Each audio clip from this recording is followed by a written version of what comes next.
Hello everyone, my name is Mr. Nicholas Mutinda from Nairobi branch. We are still discussing on employee resourcing. This is our last chapter. This is also our last video on this unit. This is our last video on this unit. We will be discussing about release from the organization. No matter how an organization has been treating our employees, no matter how employees probably they are committed to the organization, no matter how the relationship between an employee and our employers are, a time will come such that the employee will leave the organization. There will reach a time that the employee has to leave the organization. Now, when that time comes, you as a human resource manager, how do you take that process? How is that process structured? Because in a way, you can structure release from the organization such that you are benefiting from the employees, those who are leaving the organization. Because probably they have valuable insights, they have valuable truths that they will tell you. Probably there are some observations, there are some things that the organization can learn on how not to treat our employees. There are some things that the organization can enable it to prosper even with the departing employee. So it is very critical for human resource management or human resource department to have a procedure of releasing employees from the organization. First, to ensure that the organization does not suffer very much. Because when employees are leaving, probably the organization is suffering because it is losing a valuable employee. But there is a procedure, there is a way the department can structure this release from the organizations that the organization can transition smoothly. Organization can probably adapt the changes very easily without compromising the improvement, without compromising the performance of the organization. And that is what we are going to be discussing in this video. Remember, it is the last one, and so if probably you have not subscribed, kindly subscribe to my channel. It's free of charge. You just need to click on the subscription button there below the video and you will be able to get more videos. And also, if probably you have not checked the other videos, there are several videos from chapter 1 up to chapter 6, and this is the chapter 7. Chapter 1 was about human capital. Human capital has two videos, human capital 1 and human capital 2. The second chapter was human resource management, human resource planning. Human resource planning has two videos. Also, you can look for human resource planning 1 and human resource planning 2. The third video was about, the third chapter was talent management. Talent management has just one video. And then the fourth chapter was about recruitment and selection. Recruitment and selection has two videos. Recruitment and selection 1, recruitment and selection 2. And then the fifth chapter was about introduction to the organization. Introduction to the organization, introduction to the organization. It's called induction. Introduction to the organization has only one video. And then the sixth chapter is about performance management. And performance management has two videos. Performance management 1 and performance management 2. And this is the last video for this unit. So welcome and thank you for watching all the videos. I will really appreciate if you can you will subscribe. I will also be grateful to comment, to reply your comments. Kindly like the video, comment the video, and I will be glad to reply. So thank you, welcome. So as we said, we are on the last chapter, release from the organization. From the organization. released from the organization, and we'll start from 7.1, introduction to release from the organization. Introduction to release from the organization. And we have said release from the organization is the process whereby the Human Resource Department releases employees from working the organization. The Human Resource Department is able to release employees who are leaving employment from the organization. And we say it is the whole process, because remember, it will reach a point that such that as long irrespective of how you love an employee, or irrespective of how an employee's work is impressive to the organization, one day, one time, that employee will want to leave the organization, either voluntary or involuntary. Either voluntary or involuntary. An employee will leave the organization. Probably they have been sacked, probably they have resigned, probably they have retired, probably they have died, probably at one time an employee will leave the organization. Now you can make use of that leaving of the employee as a process. You can structure it as a process so that to ensure that the organization is not affected very much. You can structure it to be a process whereby it is a process of the employee leaving the organization. And in the modern times, it is actually a process. In the modern times, it is actually a process. Because remember, nowadays, employees have rights. You can't probably come wake up in the morning from nowhere and then you tell an employee, I've sacked you. You can't wake up from nowhere and you give an employee a letter of termination. There must be a process. And that is what we are calling release from the organization. That is the process we are calling release from the organization. Now, how should it be structured? It should be structured in such a way that it ensures that the organization is not affected very much. The organization is not affected very much. The organization gets more information from the leaving employee as much as possible.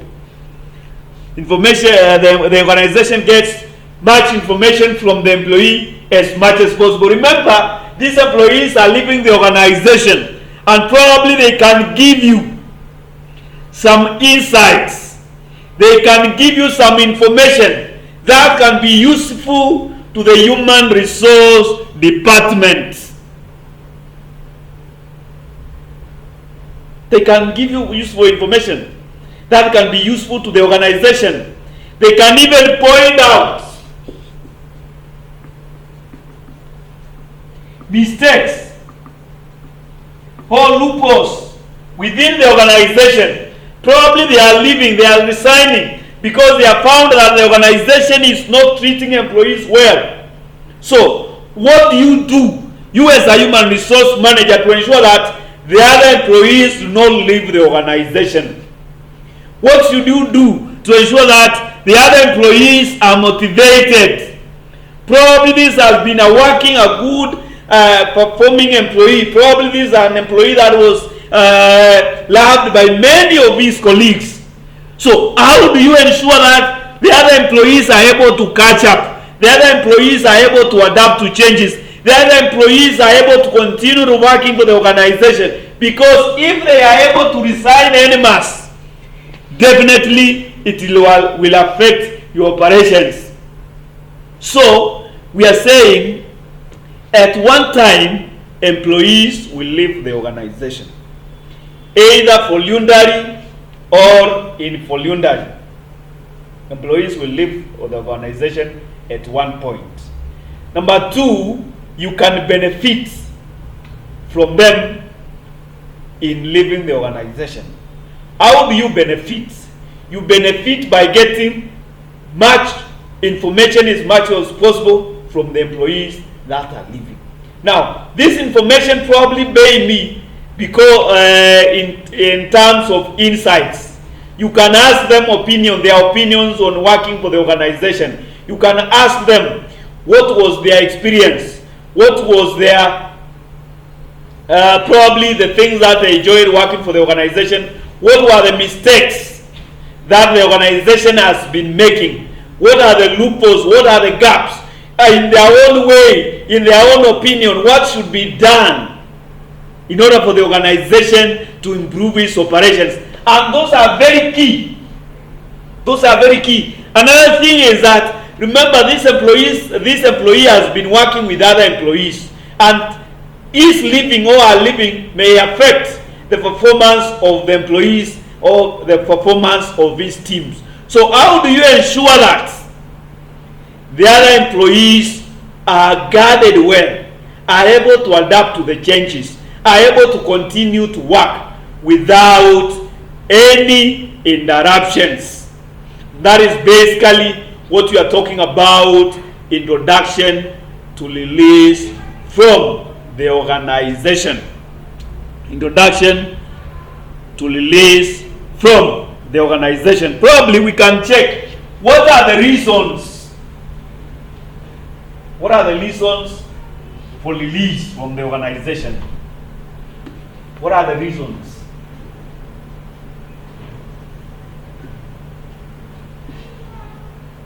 What are the reasons for release from the organization?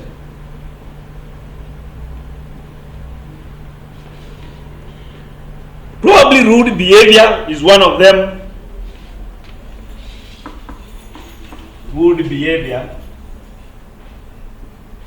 This may be, is it character? I'm a bad character. An employee may be sacked because of rude behavior, because of bad character, because of coming late, misbehavior. An employee can be sacked because of those. When an employee is not performing his work, can we say below par performance?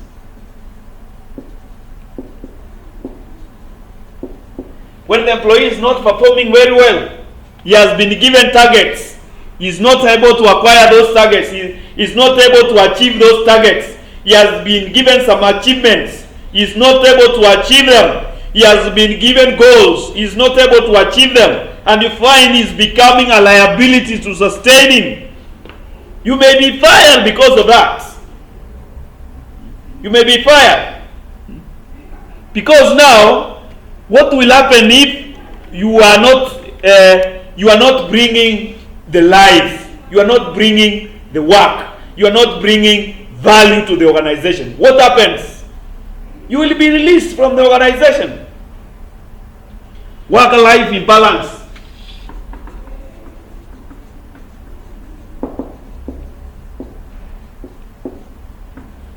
You see, nowadays, the organization, the world has become a global village. So you find there are multinationals. They are multinationals. So an employee may be working, his work may be involved a lot of travel. Today is in France, the next week is in Turkey, the next week is in Europe. Not Europe, America. The next week is in Africa. You are always on transit. You are always on transit, and you find now this work. The work is affecting your life. Probably you have a young family. Probably the family cannot be able to travel with you. Probably you find things are not going good. So you want to leave the organization because you are not able to cope with that traveling. Probably you're working night shift. The organization, you have been working for night shift probably for years, and the family is being affected by your absence. So because there is work-life imbalance. There is work-life imbalance. You cannot be able to cope with the work and at the same time look at your family.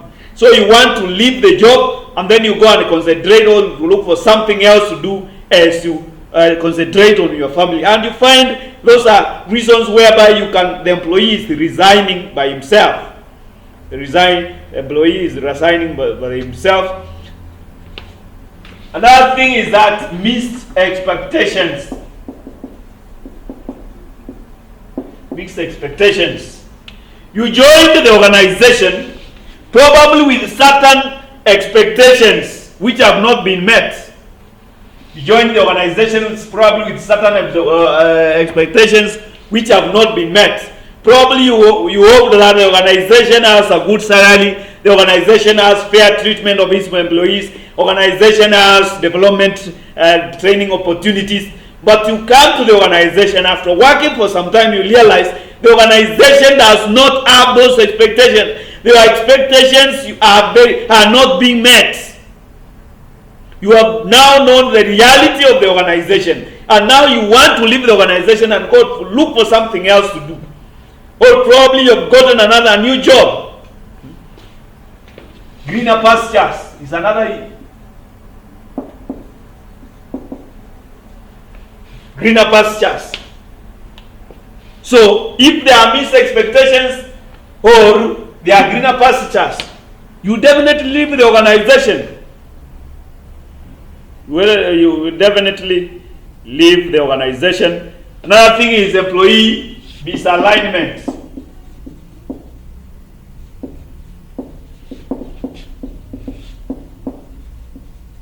You find that the employee came and he was employed based on his purpose, based on what he presented he could do, based on the skills and competencies that probably he presented.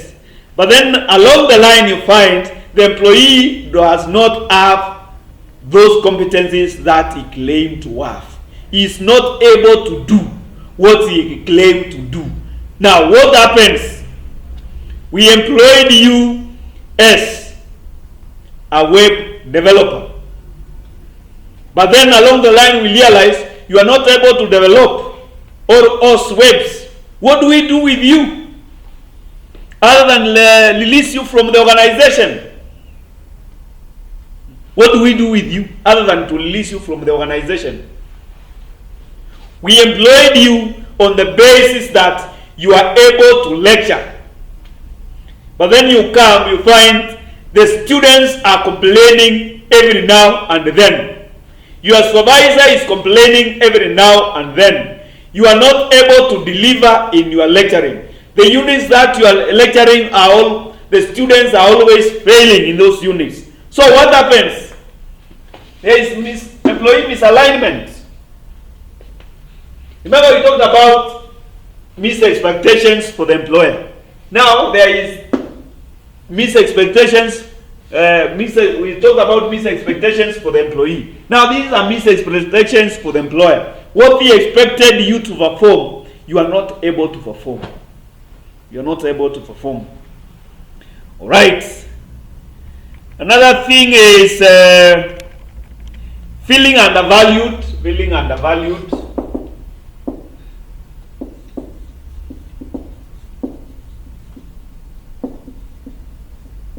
Feeling undervalued. You have been working for the organization for several years. You can really know that based on your work, based on your efforts, based on your duties and responsibilities, the organization has benefited very much from your services. But then that is not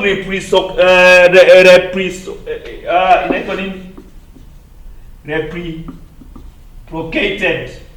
Reciprocated. That is not reciprocated. That is not reciprocated. Because the organization probably is undervaluing you. Probably it does not appreciate your work.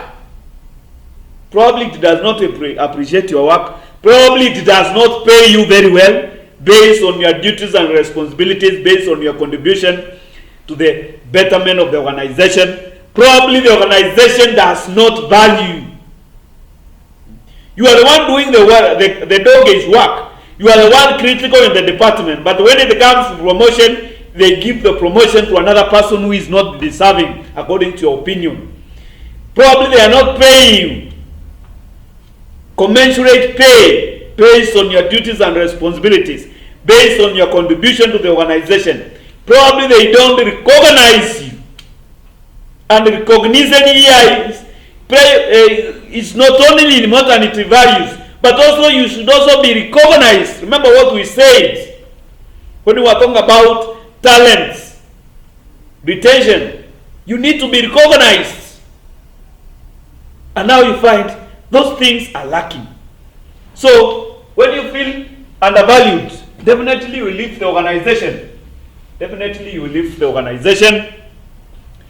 When the organization is poorly managed,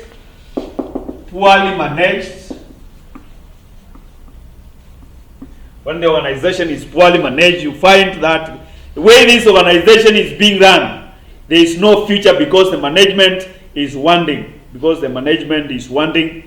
There are no training and development opportunities. No training and development opportunities are lacking. No training and development opportunities.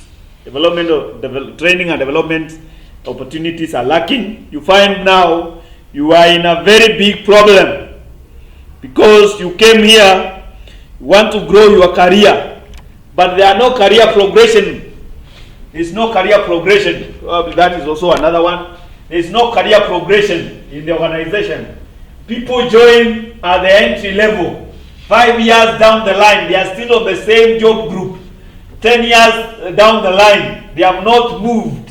So how do you expect those employees to progress in their career? They will definitely move and look for somewhere else where they can be able to progress their career.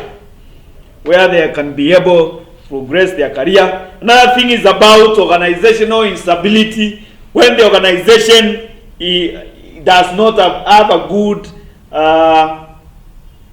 stability based on its programs, based on its strategy, it is not stable. Probably the organization is struggling to pay workers. Probably the organization is struggling to pay suppliers. Probably the organization is in problems, in financial difficulties, is not able to do its financial obligations.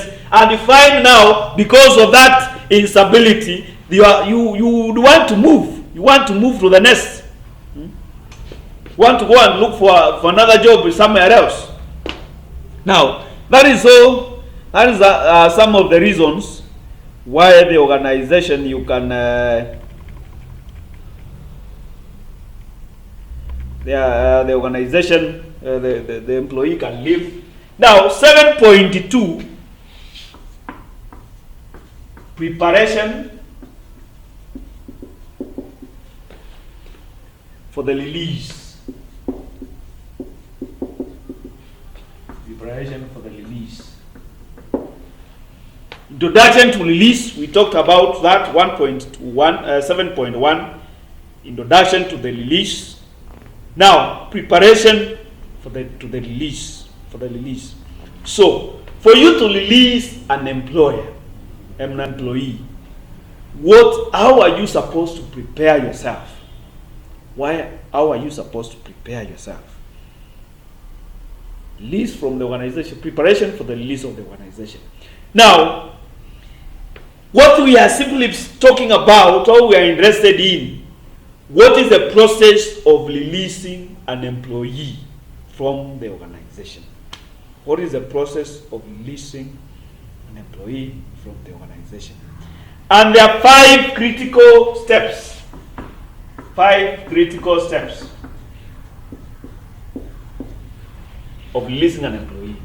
Number 1, let the employee hand over his office. Let the employee hand over his office. This guy has been working as an accountant for 10 years in the organization. This guy has been working for the accountant for 10 years in the organization. Let him hand over. Let him hand over. Probably, whether it is voluntary or involuntary.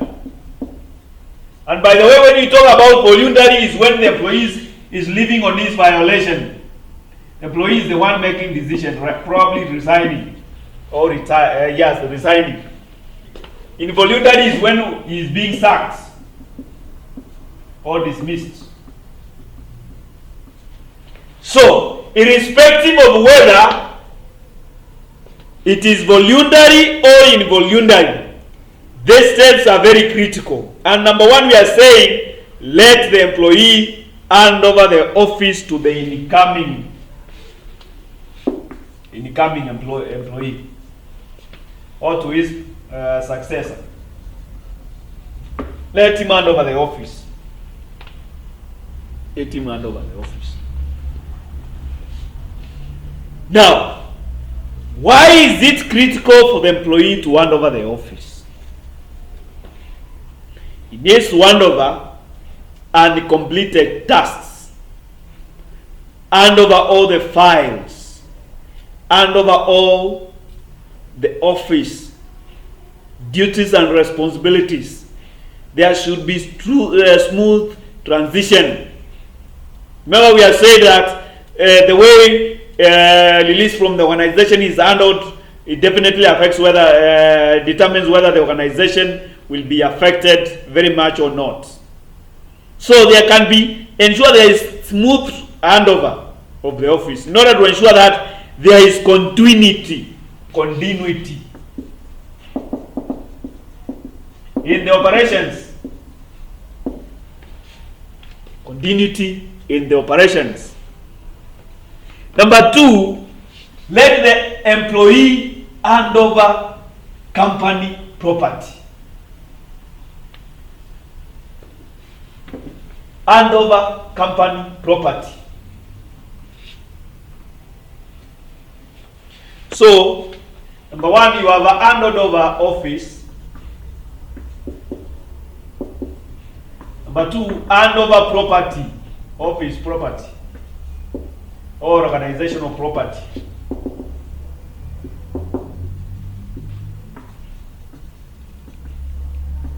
Do you have any cars in your compound? Do you have any cash books? Do you have any delivery notes? Do you have any all the property of the company? Hand over. Hand over. Number 3, audit. Number 3 is audit. Have you handed over all the company property? Yes, I have handed over all the company property. Have you handed the office? Yes. Let there be an audit.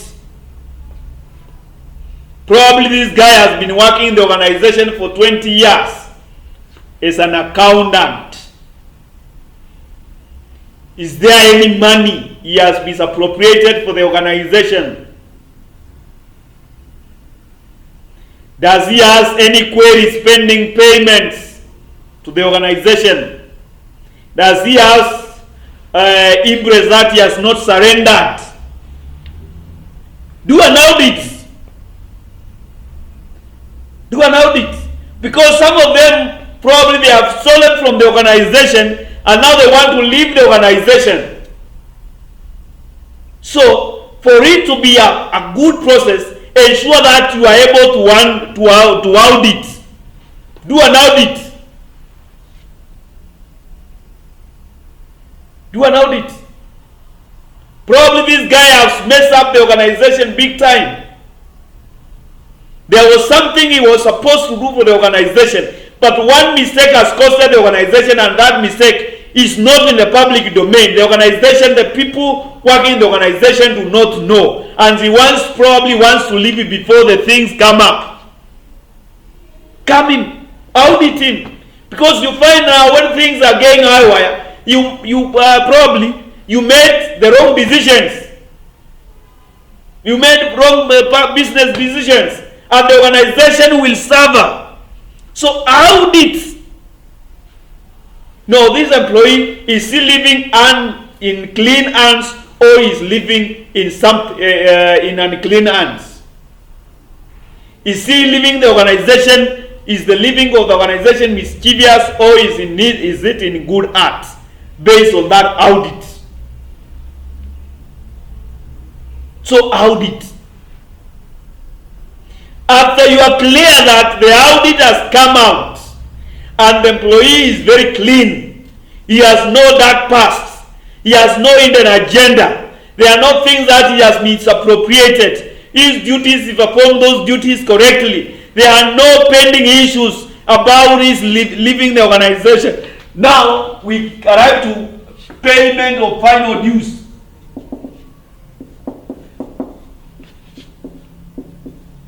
Payment of final dues to the employee. If you are clear, the audit is clear, as clear as the employee.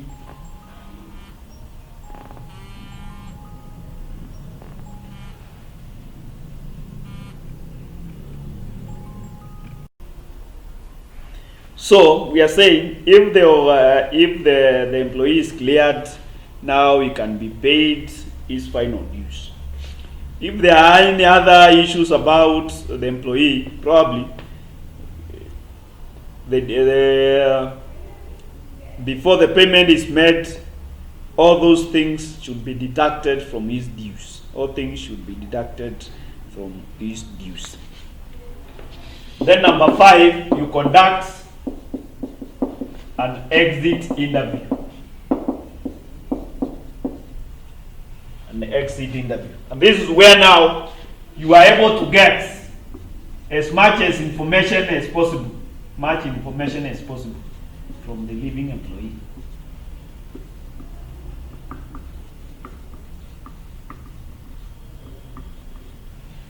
Conduct much information as possible from the leaving employee.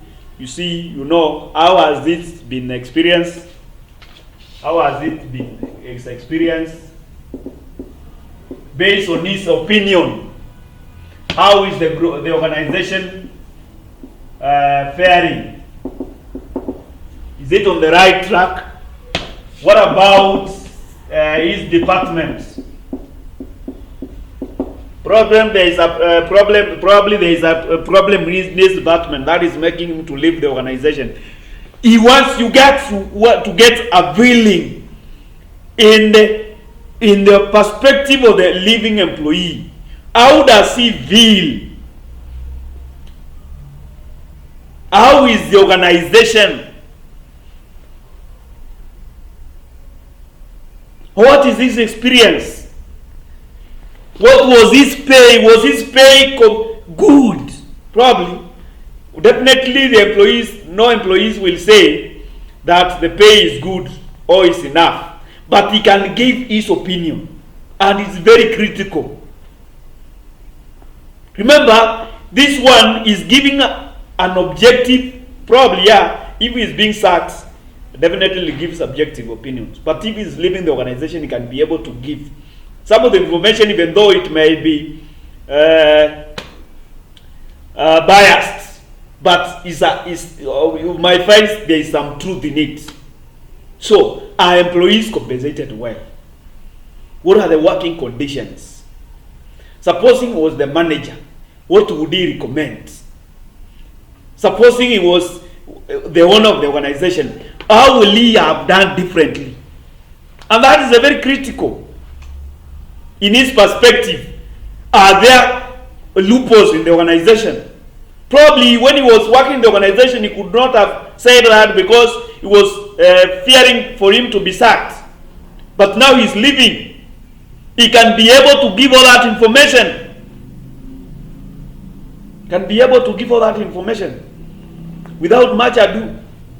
So conduct exit interviews to get information on the experience of the worker during his time in the organization. You can get an honest feedback, work relationships, policies. Are the policies working? Are the procedures working? Supposing he was the manager, which policies would he adopt? Which policies will he abolish? Which procedures? What does he think about his department? What does he think about the work relationships? You get all the information about that, and the organization will be able now to benefit from the living of employee. Now, having said that, that is all about 7.2. So we go for 7.3, methods of release.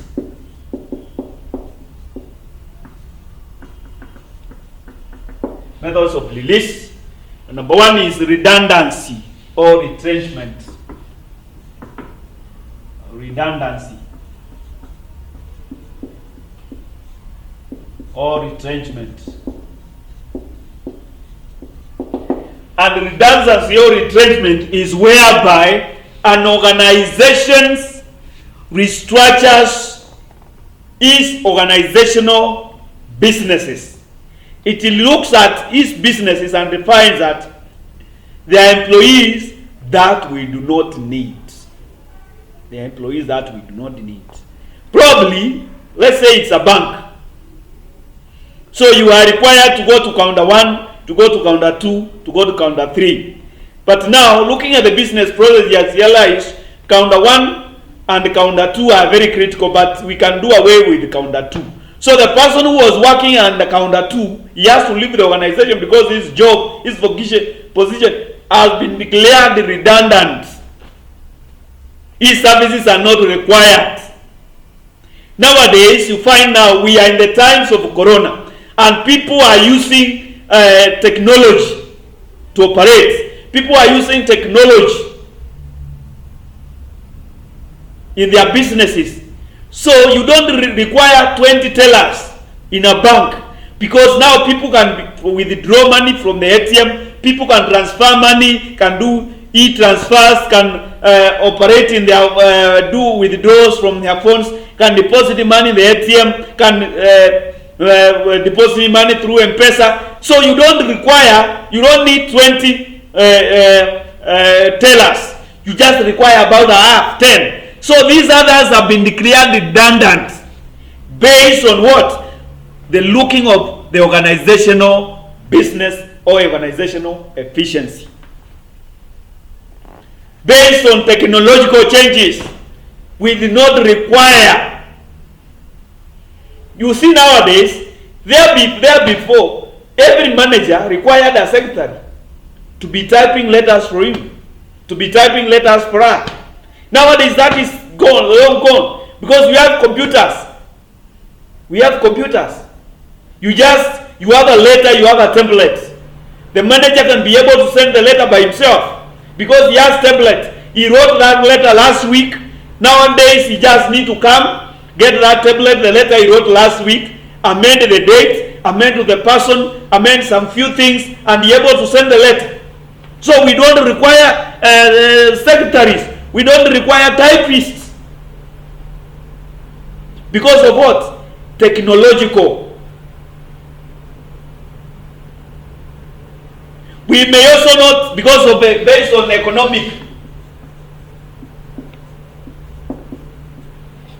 economic trends. For instance, now we are under Corona. Corona is ravaging the world economy. It's affecting supply chains. It's affecting businesses. It's affecting organizations. Organizations are not able to operate. So based on that economic trend, this restaurant ate 10 waiters. The government has told us, because of social distance, this restaurant, which used to have a sitting capacity of 100 employees, 100 customers, now it can only seat 40 clients at any given time. So you used to have 20 waiters. Now 20 waiters were serving 100 customers. Now we have 40 customers. Probably we require 8 waiters. These others are declared redundant because of what? Economic trends. Because of economic trends. And that is what we are calling retrenchment. That is what we are calling redundancy. Now, based on that,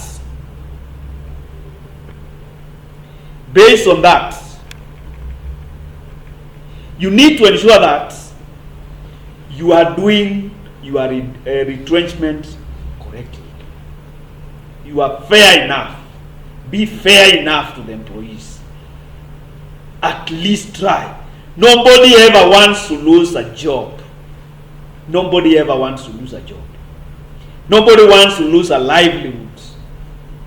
So be fair enough to the employees. Treat them well. They have been working for the organization. They have been the backbone of the organization. Even though now times have changed and you are releasing them, sympathize with them. Be fair to them. When you are arriving and those who are to retrench, kindly be fair enough.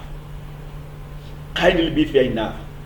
If it requires to get a consultant in order for him to be objective as much as possible, kindly do that. Only to ensure that you guarantee fairness. You guarantee what? Fairness. Guarantee fairness.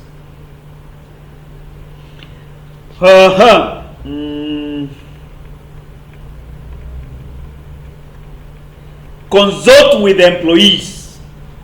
Consult with employees. Inform them.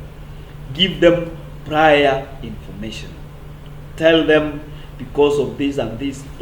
Be clear and concise on the reasons why the organization cannot continue to employ them.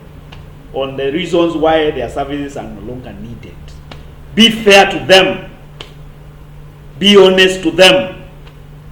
Consult them. Help them where necessary. Help them where necessary. Pay their dues in time. Pay their dues in time. Give them adequate notice. Be fair. Consult. Pay their dues in time. Provide support. Especially counseling. Be fair to them. Remember, we talk about the process. And when you are fair to them, probably when you are doing that, because you definitely, all the processes need to, all the methods follow the same chain. So, hand over office, hand over company property, audit, pay their dues, and then you will be able now to do all their things. So, be fair to them. Be fair to them. You may require their services in times to come. Remember when we are talking about recruitment and selection, we said that an organization should always captivate a brand image, such that when it places an advert there, it can be able to attract potential candidates. And these are things, when an organization probably is doing retrenches, is declaring redundancies every now and then, and the employees, the process is mad in controversy, you are tarnishing the image of the organization, and it will be very costly to the organization. So always ensure that you are able to do it. Always ensure that you are able to do it correctly. Now, number 2 is outplacement. Outplacement.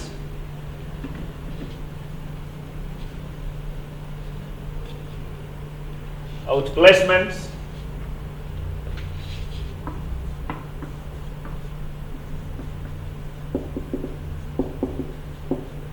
Outplacement. And when you are talking about outplacement, is whereby an organization has reached a decision that the employees are leaving the organization, but it wants to help them. Remember, we are talking about methods of what? Releasing from the organization. So the organization is helping the employees to get another job outside the organization. That is simply what we call outplacement. You have been working for this organization, but now, because we want to be human as possible, we want to place you outside the organization. Here, we don't have a vacancy for you. The vacancy for you is no longer tenable. So what do? We look for a job outside the organization. So you are helping the employees to get a job outside the organization.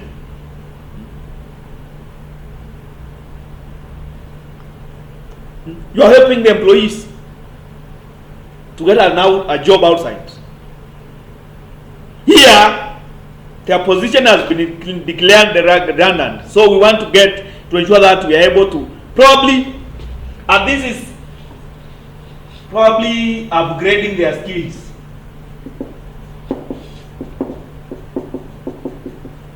Training them on businesses. You are a good organization. These employees have worked for you, and you feel sympathy for them. So what do?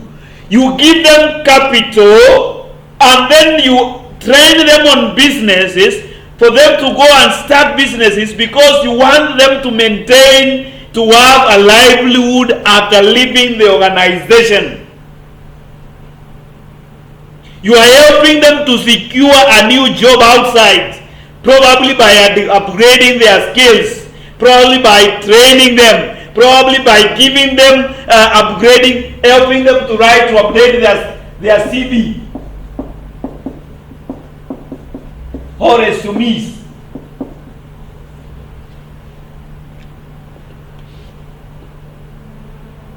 Want them to help.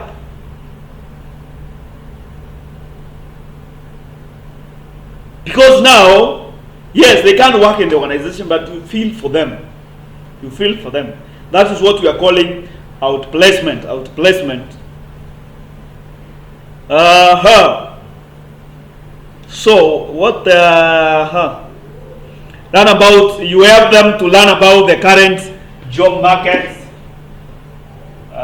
Take them through current job market. Take through current job market. Take through them current job market. Can also help them to upgrade their skills. We have talked about that. Social media, probably in the social media like LinkedIn. They have never been on LinkedIn, so you can help them to secure. Remember, you are helping them in order for them to be able to prepare. You can also prepare them on how to go through interviews. Prepare them to how to go through job interviews, and these are something that you can do either through a consultant.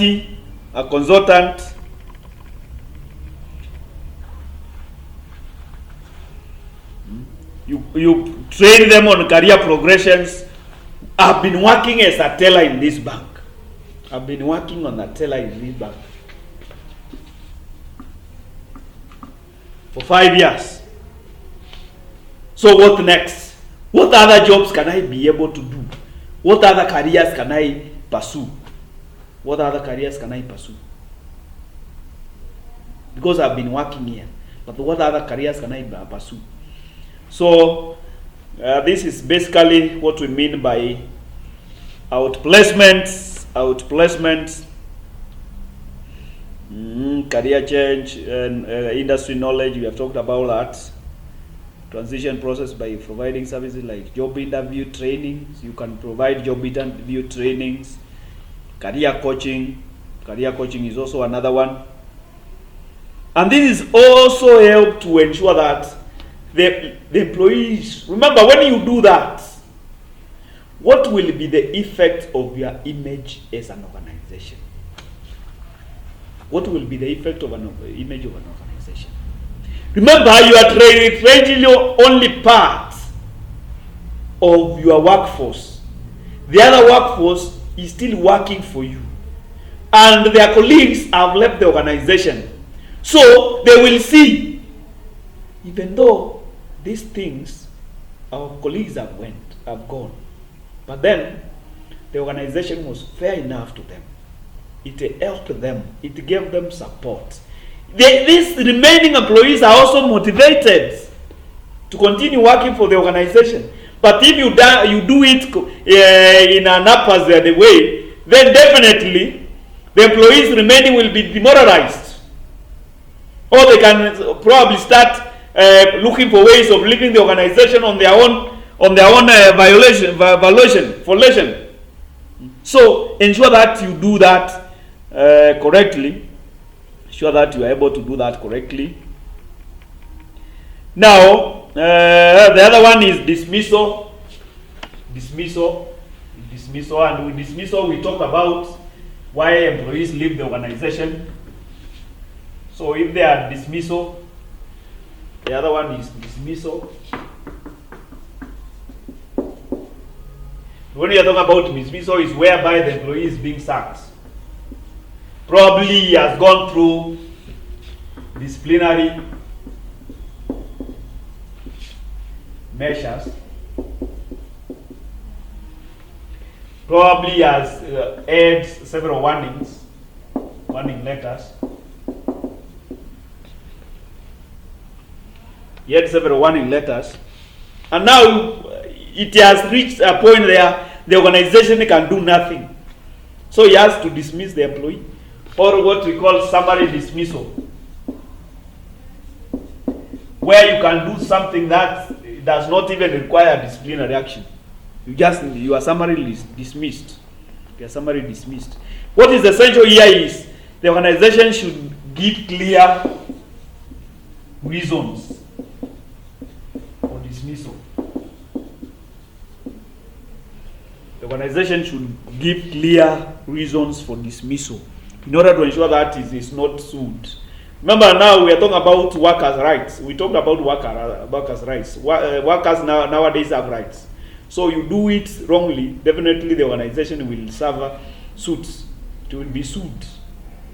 It can be costly to the organization. So ensure that it is the last resort. It is the last resort. It should be the last resort. Be the last resort. It should be the last resort. It should be the last resort for the organization. And there, pay the workers, follow the same procedures. Let them hand over their property. Voluntary leavers, number D. Voluntary leavers, this is whereby the employee is resigning on his own. Voluntary leavers. Voluntary leavers. The employee may resign based on the reasons that we stated here there earlier. The organization is unstable. The organization is not compensating the employees very well. The organization is not. The employees are being undervalued. The managers are not managing the organization very well. There are greener pastures outside the organization. The employee may decide, I will leave. The employee might decide that he will leave. And then what is to say there is ensure that you follow the processes that we said. Ensure that you follow the processes that we said. The reason we gave, probably dissatisfaction, dissatisfied with the working conditions. The conditions are very hostile. The supervisor is hostile. The manager uncooperative. There is no teamwork. The employee might also resign in principle because he's feeling that he's not able to give his best to the organization based on personal decisions, and those are things that definitely will be understood. Definitely can be understood. So ensure that the processes are followed. Ensure the processes are followed. Then lastly is what we call retirement.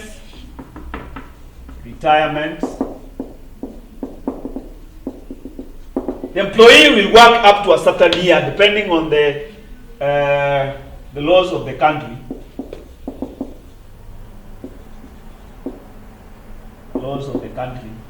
There are certain age that the employee will be required to go and rest, to retire.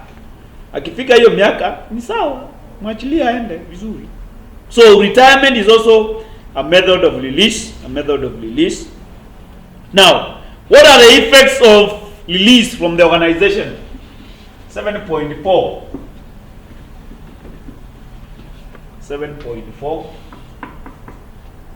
Effects of release from the organization.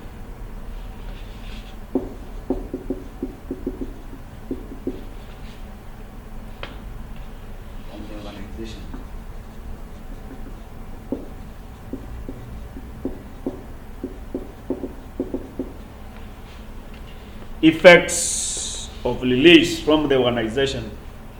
And then number one, it reduces organizational performance. That is self-explanatory. There is disruption. There is definitely disruption. A very critical manager leaving the organization, a very critical employee leaving the organization, definitely there will be some disruption.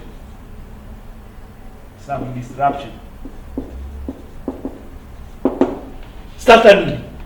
What is there is the organization, the human resource department, to develop a process to ensure that the disruption is very minimal as much as possible. To ensure that the disruption does not affect the performance of the organization greatly.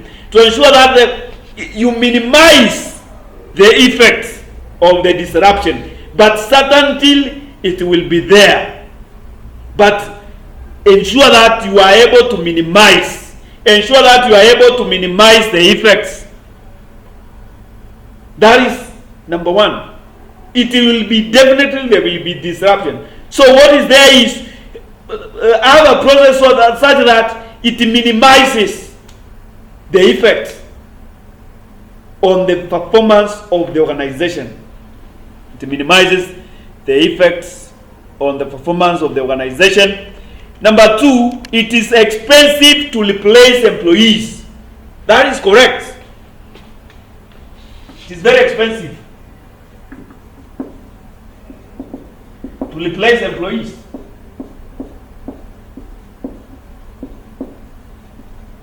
Both in terms of the cost and the disruption. In terms of the cost and the disruption, it is very costly to the organization. This employee has been working here, so he's leaving. Probably to get a replacement from outside, it takes about 2 months. As we said in recruitment and selection, it takes about 2 months. What will the organization be doing in these 2 months? If somebody is promoted, there is a vacancy that has been created. If somebody is acting, definitely he can't leave his work and then come and do it. There is something. So it is very costly. It is very expensive to replace expensive employees. Another thing is management frustration.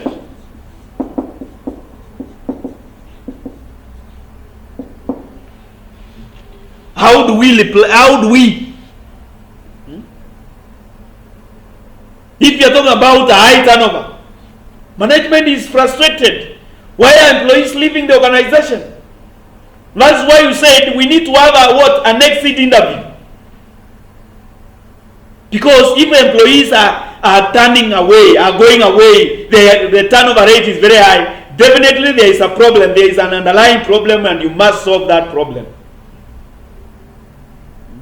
We have talked about distractions.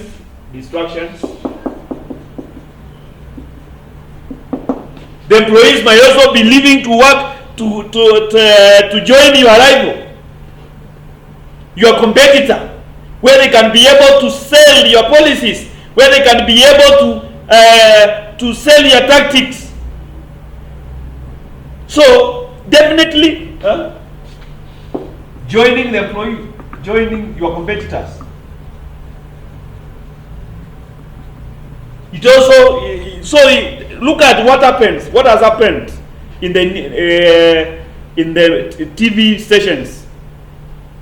The employees are leaving NTV. The employees are leaving KTN. The employees are leaving K24. They are all joining Citizen. What has happened? And now Citizen controls 67% of the market. Because, and then after they leave, they go with those programs. They go and start implementing the same programs in Citizen TV. What Jeff Koinange was doing in K24 is the same thing he's doing in Citizen TV. What Trevor Mbija was doing in NTV is the same thing he's doing in Citizen. So,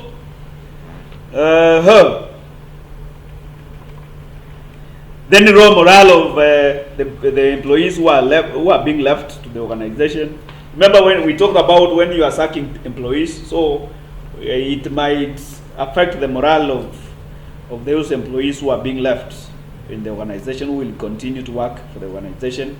It results to the loss of experience and skilled employees. Yes, definitely, very well. It results to loss of experience and skilled employees. When your skilled employees are leaving the organization, definitely you will have a problem. It affects productivity. We have talked about that. I think that's now all about release from the organization, and that marks the end of employee resourcing. That makes the end of the employee resourcing. And as we said, we have done 2 to 1. That is 5 up to 3. 2, 1, 1. I think 9 videos. We have done 9 videos on employee resourcing. We did human capital. There are 2 videos. We did human resource planning. There are 2 videos. We did talent. That is 1.